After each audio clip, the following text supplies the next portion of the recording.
streak to 8 games by overcoming a double-digit deficit in the fourth quarter and defeating the New York Knicks 113-109 in overtime Thursday night. All right, I say we're not alone. I'm bringing in Joe Fortenbaugh and Monica McNutt. Good morning to you both. Morning. Busy day, a lot to address.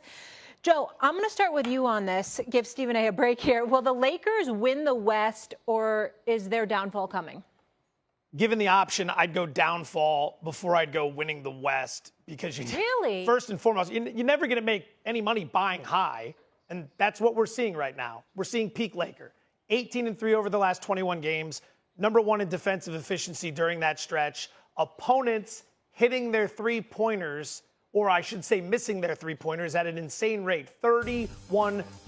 Over the last 5 years, the best three-point defense in the league has come nowhere close to that. 34, 34, 33 and change. This is 31%.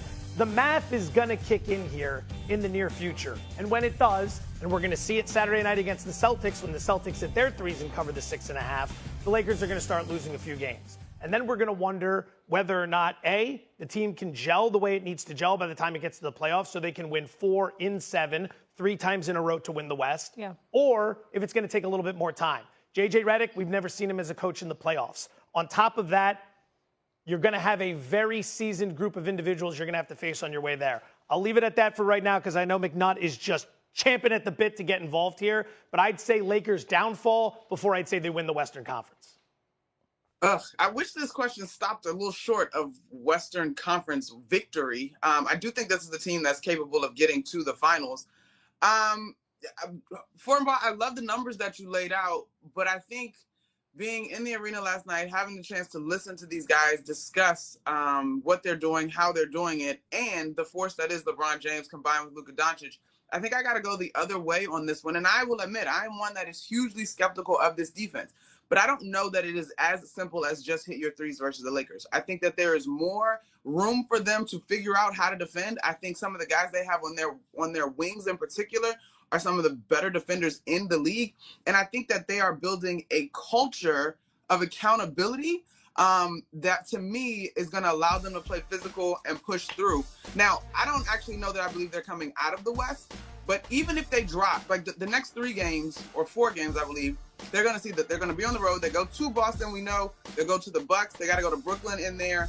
They got to go back to Denver, I believe. And so they've got some tests coming up. But even if they drop those games, I think these offer runway to prepare for what you're going to see in the postseason.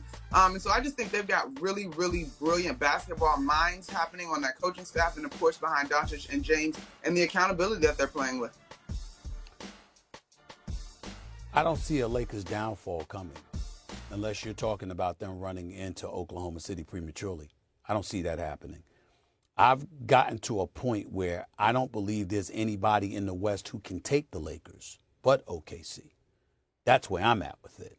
Right now, I'd give Golden State a chance as well because they're climbing the charts and the babyface assassin is who he is. But I just look at it from this standpoint. The way LeBron and Luka are flowing, there's little margin for error with opposing teams. So no matter how potent they may be offensively, so are the Lakers. But the Lakers have been a top defensive team in the NBA efficiency-wise for pretty much the last 7 weeks. And so when you look at it from that standpoint, I can't ignore that. I can't ignore what I saw them do against Denver. I can't ignore the strategy that J.J. Redick and his staff imposed that worked wonders against Nikola Jokic in Denver. I'm looking at a Memphis that struggles to shoot, Eminem, Joe. I'm looking at a Houston that's too young. I'm looking at a Dallas who's no longer even in the picture because there are a whole bunch of dudes are injured. I'm looking at the Clippers, even though James Harden, turned back the clock, the Lakers have had their way with them. They've lost all 4 games to the Suns, for crying out loud. So I'm looking at all of these things right now, and I'm just saying to myself, it's going to come down to the Lakers and OKC. Now, OKC to me is a better team. They have more depth. They've got a superstar in Shai Gilgeous-Alexander. They've got some weapons who can put the ball in the hole offensively.